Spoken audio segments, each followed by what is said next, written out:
Alright everybody, it's time to do a ranking that I'm sure doesn't even exist on YouTube. I haven't looked at it, but I don't think anybody's done this type of ranking, and that is ranking the final chases in the Friday the 13th franchise. There's a lot of them. There's only like one or two movies that don't really have a final chase, and that to me, I mean, you can debate it, but I'm not going to have part 6 because it's not a final chase to me. Alright, a final chase is Jason chasing the victim around for a while. It's the final girl or the final couple in the later movies. It's like a couple in each movie, sometimes three, like in Jason X. And that's barely a chase. Part 6, it's just Tommy on the lake saying, "Come over here," and they're just fighting on the lake. That's not a chase to me, so that's why it's not going to be on here. But it's a great scene. It's a great third act. Love it. It's not going to be on the list though. So my criteria here for what I was looking at when I was putting this ranking together was the duration. Sometimes it's too long or too short. The final girl that we get in this chase, the performance there, their decision making, the Jason in this final chase, or sometimes Pamela, that will be on here. So the killer, how they're portrayed, how effective they are, the atmosphere of the third act, how it ends, the demise of the person, so that's all being considered here for my ranking. That's how I put this together. So number 10 for my least favorite final chase, and it barely is one, so it probably shouldn't be here. Jason X. There's not really a final chase. A final chase for me will start when the last person who dies. Like as soon as it's the last couple. So like in part 3, the final chase starts when Rick is killed. Or like in part 4, when Rob is killed in the basement. If that's his name, I think it's Rob. So in this one, it's odd because the last person dies with Jason, like Brodsky. He tackles Jason in space, and they fall to Earth. So it's like not really a final chase, but it starts, I guess, with him punching the door down Jason. He's Uber Jason now. He punches down the door. He's on like the hollow deck thing from Star Trek. It's a virtual reality. I love that scene. It's like the best scene in the movie, but it's not enough to put it higher on this list. He's just killing people who don't exist, and then they're in the other room, like working on computers, trying to get this escape pod working, and then they get into the escape pod. The station blows up. Jason's chasing them through space for a couple of seconds, and then boom, Brodsky, I think that's his name, the Marine guy, awesome, best character in this movie, takes him to Earth 2, and they just ignite. Boom, gone. So that's really the final chase. It's barely a chase. So that's why it's number 10. Number 9, my least favorite movie in this freaking franchise, and that is Jason Goes to Hell. This final chase starts when Duke, that's his name, Duke. The thing I think about when I hear Jason Voorhees is a little girl in a pink dress putting a hot dog through a donut. That guy, when he gets his like back crushed, this is when a chase starts, and Jason is walking towards Jessica, his niece, I think, and Steve, I think that's his name. I forget these people's names. Hate this movie. He tackles him out the window. They have like a rake beat down. He's beating him with the rake. Then he picks up a shovel. He's beating him with a shovel. And then Jason keeps picking up this dipshit and throwing him around instead of just killing him. Like, why does he just keep picking him up and throwing him? Pick him up, throw him again. And then he gets on like the monkey bars or the jungle gyms thing. He lifts it, throws it over. And then here comes Jessica, hops over it on him and stabs him with the dagger from hell, whatever that thing is, and all the things start spewing out of him. He gets dragged to hell, just like the title suggests. He goes to hell. Very stupid ending. It should be number 10. It should be at the bottom, but at least there's more of a duration here. There's more of an actual final chase, so to speak, with this guy getting chased across the yard at the Voorhees house. Number 8 will go to the final chase in part 5. So this final chase starts with Reggie and Pam. They find the bodies, they run downstairs, and Jason comes bursting through the door. This is Jason on full display now. We actually get to see the damn mask. This is his entrance, and he starts chasing them through the woods. We get this magical sweater that just keeps disappearing on Pam, like it's there, then it's not. It's pretty funny. And she's just finding dead bodies everywhere, just like in the other movies. They're just falling from trees or they're pinned to trees. And they find a dead body at the ambulance. They get chased back to the barn. They go into the barn and they have a chainsaw fight, which I really liked. You got Pam being a badass. Oh, but before that, There's the bulldozer that Reggie gets on the bulldozer and runs over this fake Jason who for some reason didn't think to move left or right like a moron, like he could take that. It's just being an absolute idiot. And then we get the chainsaw versus machete fight. And then Tommy enters the picture, so it's like the moment where it's revealing to the audience, like, it's not Tommy who's the killer, and then he's all wimpy now, like he kicked ass earlier, and now he's just taking it, he gets stabbed, and then they run up to the top level of the barn, and then Reggie pushes Jason out the window, but then he's still hanging on there, there's this little struggle, and then Tommy wakes up, chops off the arm of fake Jason, falls on a bed of spikes, the end. It's a decent final chase. I like the chainsaw fight, I like the bulldozer scene, as silly as it is. I like how silly it is. But it's the portrayal of Jason in this final chase, the fake Jason. I'm not a fan of this actor, the way this Jason is. The look of it, not too much. So yeah, the atmosphere is good. So yeah, number 8 will be the final chase in part 5. Number 8 will go to the final chase in Jason Takes Manhattan. This final chase starts right after that asshole gets drowned in the barrel of toxic waste, whatever is there. Once he's dead, boom, we got Jason breaking all these boxes, interrupting their cute little moment together, and they start running down into the subway. He chases them into the train, and he pushes that one girl up against the window. That looked like a very brutal stunt for that woman. And then he gets electrocuted. They push him onto the rail. He gets electrocuted. They run up. They go to the diner. Actually, no, they go to Times Square, and we get that awesome shot in Jason in Times Square. Then he chases after them. He kicks the boombox over, shows his face to the punk kids, and then chases them into the diner, breaks down the door. Once again, he loves breaking doors instead of using the knobs, and then throws Ken Kersinger up against the mirror, which was a funny scene when you know who that is. And then they get chased into the sewers, and here's where things go off the rails. Here's where it gets so low on this list. It could have been higher. The idea of Jason in New York, awesome, but we don't get enough of it. We get sewers. So fucking stupid. And then he kills the one guy, just this random cannon fodder character who's like, this place is going to get flooded with toxic waste any minute now, which is stupid also. And then Rennie, the weakest final girl to me, shines a light in Jason's face, runs around the corner, gets a bucket of toxic waste, throws it in Jason's face. We get one of the worst looking faces of Jason, and then the sewers flood with toxic waste, and we get one of the worst endings in this franchise with Jason melting down to a little boy. I don't know what this is supposed to say. What the hell does it mean? Is this a vision of Rennie's, or is it actually happening? It would be a lot more clear if the guy in that scene would have said something like, holy shit, he just turned into a boy, and then we would know for a fact that that actually happened. But we don't know. It's in your mind, which I guess I prefer that, because now I can just say in my headcanon that that did not happen, because I hate that fucking ending, and that's why it is number 7 when it could have been so much higher. So yeah, big disappointment with this movie. Number 6 goes to the original final chase, the one that started it all, with the Pamela Voorhees reveal. She walks up, I'm a friend of the Christies, and then she gives her big exposition about why she's doing it. Look what you did to him, and then chases her around. She hits her with the fire poker, knocks her down. This final girl is a weak final girl. She does not know how to fight. She just keeps knocking Pamela down and then running away once again to get caught at some other location. But it's a very intense final chase. I love the music, love the atmosphere. I just love Pamela as a character. I love her performance in this final chase. And she gets chased into the other cabin. She's hanging out in the food pantry. Pamela starts breaking down the door. She pulls the Shining moment. She looks through the crack and she's smiling. She should have said here's Pamela. And then she chases her to the gun shed. There's this gun storage place. She fights her there. She gets knocked out once again. She hits her right in the crotch with the gun. And then she gets chased to the beach. We get a final fight here on the beach. She's getting her head thrown into the sand again and again. It's a very brutal final beatdown between these two girls. And then it gets quickly cut short, literally by a machete. Pamela gets her head chopped clean off.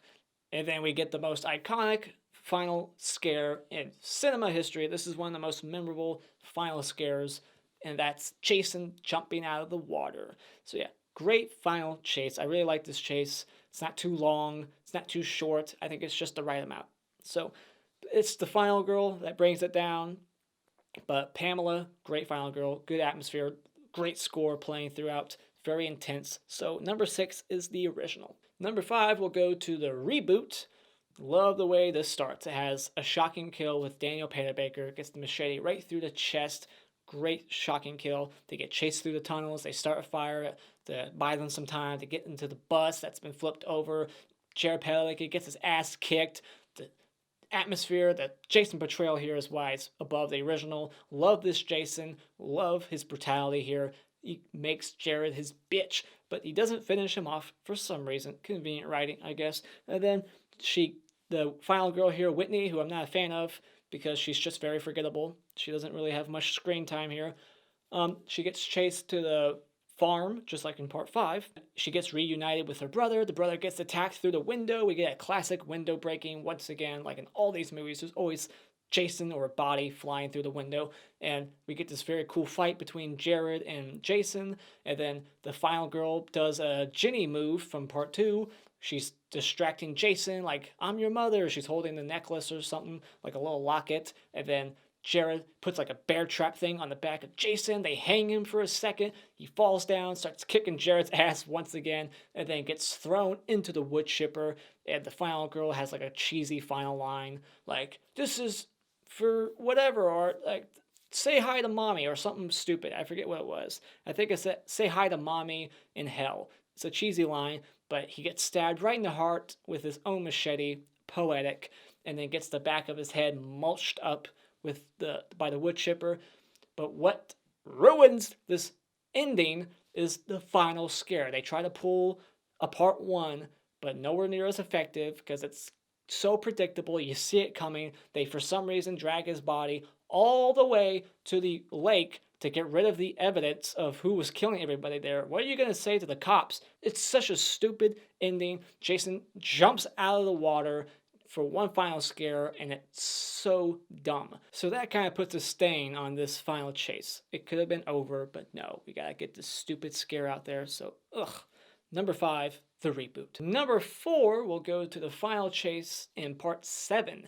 Now, it does not technically start until Melissa gets the axe in her head. So all that stuff before with the tree coming alive and drowning Jason and then electrocuting him and then making the roof fall on his head, throwing the couch at him, all that stuff is not the final chase. Yes, he is chasing her, but my rule here is that it has to be the final survivor or the final couple. They're not final yet until Melissa gets the axe right in her face, which is a great kill, throws that stunt double right across the room, flies over the TV. Great stunt there. Like, that was awesome. And then we get like this cool moment where Jason's like blocking the door, the way he's like standing there, like maneuvering around, like, you can't get past me. I just love that moment. And then they get chased up the stairs. Tina uses her powers to knock him out with like the light. The light falls from the ceiling and like hits him right in the face.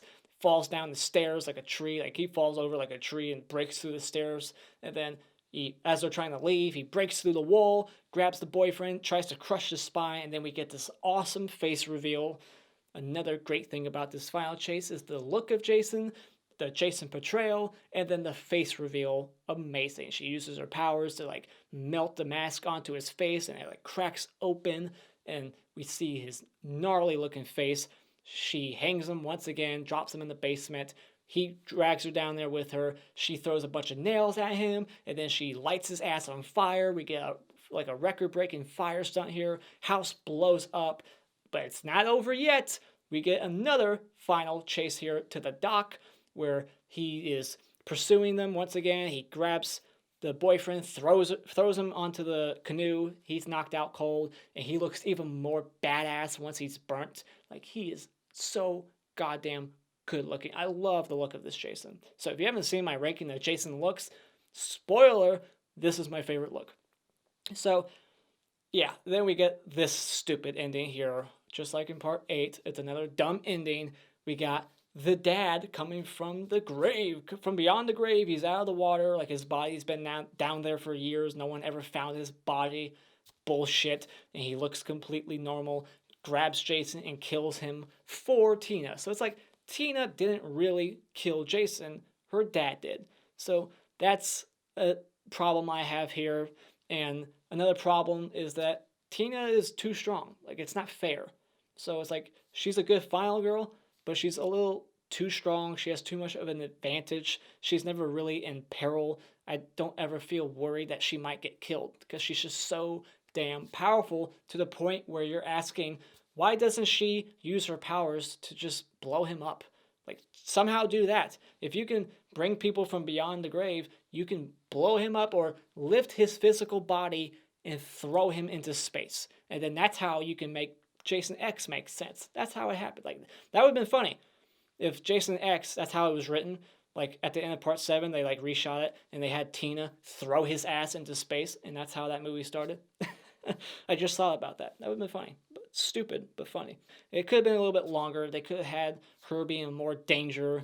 But I love all the stunts here. I love the look of Jason. So that's why it is my number 4. Number 3 goes to Friday the 13th, part 2. Sackhead Jason. So quickly, let's get this out of the way. Why it's not number 1 or 2. The Jason portrayal here. Don't like this look. Don't like this performance by Jason. He's a little clumsy. He's falling over all the place. He's breaking pitchforks. He's making weird decisions that I'm just like, why would you stab the pitchfork on this side when you know her head's on that side of the car? So the final chase starts here with Paul getting attacked, and Ginny, she's not really doing much to help out, and then she gets chased into the other room. She locks the door, and she's slowly reaching for the window. Jason bursts through it, and then she gets chased into the other room. She finds Ralph's dead body. She runs out, gets in her car, and then Jason pops up. He's got the pitchfork. He stabs the wrong side of the car. Maybe he was just trying to, like, break a hole so he could unlock the door from inside, but why wouldn't he just try to pitchfork her in the face? It's just a little nitpick. And then she opens the door, knocks him on his ass, runs around the corner, and I like this moment because she's waiting for him to get closer so that she can kick him right in the balls. And then we get this long chase through the woods. You know, we see Jason running, then we see Ginny running, and then she makes it to this other cabin. She's hiding underneath the bed, and then we learn that her biggest fear in life is not serial killers chasing after her, it's rats, because she pisses a whole lot once she sees the rat, which is just kind of silly why that was like the straw that broke the camel's back. And then Jason, he's on the chair. He tries to pitchfork her once again, but the chair breaks. How lucky for her. And then we get this chainsaw battle, just like in part 5. Except this chainsaw just conveniently dies. Like, as soon as she like barely nicks his arm with it, it like sparks and goes out. Just convenient right there for that's lucky. So it's like balancing, you know, like she got lucky when his chair broke, and then he gets lucky right after that when the chainsaw doesn't work. So it's like life's helping them both out at that moment. So then she gets chased all the way to the shack, and we get the most iconic scene of this franchise probably, with the whole mother is talking to you. She puts on the sweater. She's using that child psychology that she's trying to major in. And she tricks Jason, but then he realizes that it's all a trick. He chops at her leg, and then Paul comes in to save the day, but then he gets his ass kicked once again, and Jason gets the machete right down his shoulder, and this is the death of Jason in this movie, but he's obviously not dead. We get a cool final scare with Muffin going through the door. You think everything's all good and happy, everyone's safe, and then boom, Jason jumps through the window, half bald, half hair, and half beard, tackling Jenny. And then we get this very confusing ending where it's like, is Paul dead or is he not dead? So, yeah, that's another thing that's always bugged me about this final ending, this final chase, is that it ends with such confusion. Like, what really happened there? Was that a dream or was it not? But my second favorite final chase is the one from the final chapter. This one does a lot of the same things as the third movie, which will be the next one. But yeah, this one is just as intense as the third one. It's very atmospheric. It's got one of the best Jason portrayals, one of the best Jason looks. It's just awesome. Everything with Jason, this final girl, I love how much she fights back. I love her. She's very gorgeous. And so yeah, this final chase starts with the staircase attack. Jason's hand goes through the staircase. She starts machete chopping his hand a bunch, and then she, for some reason, just can't hop over dead bodies, which is a nitpick I have. It just seems so silly. She would prefer to jump through the window, and then Rod gets thrown through the window, and then Jason starts attacking Tommy through the window also, and she's like hammering him in the face again and again and again. It's very intense. And then Jason bursts through the door, throws the hammer at Trish, chases them upstairs, and then he starts axing the door, just like in part 3. And they break a TV over his head and electrocute him. And then I like this moment where she has to like sneak past him, and then he grabs the axe, he hits the wall, misses her, and then he has like this dilemma where he's like, well, do I go for Tommy or do I go for the teenager? And he goes for the teenage girl every single time. He chases her across the street. We see Jason running because he runs, get over it. And then he chases her up the stairs, and then she just jumps right out the window, and she can take a fall for sure. Like, she gets right back up and starts running to the house again. And she did all that so that she could buy her brother time to leave. But he doesn't leave. He's too busy chopping his hair off. And while he's doing that, she's fighting back against Jason even more. She's chopping at him with the machete. It chops right down his hand, splits it open. Great effect. And then she's like, I'll give you something to remember us by. And then she chops at his chest. He breaks the light, tackles her to the ground. She's kicking and screaming. Tommy comes down, pulls a mind trick just like in part 2. And then we get this amazing face reveal, and then an amazing death of Jason. Like, this death of Jason should make it number 1, but I feel like this final chase has a lot of elements from part 3, a lot of similar things going on here, so it's not very unique, but it's still very tense. It's very atmospheric, and I love this Jason, and I love this demise. Machete to the face, falls on it.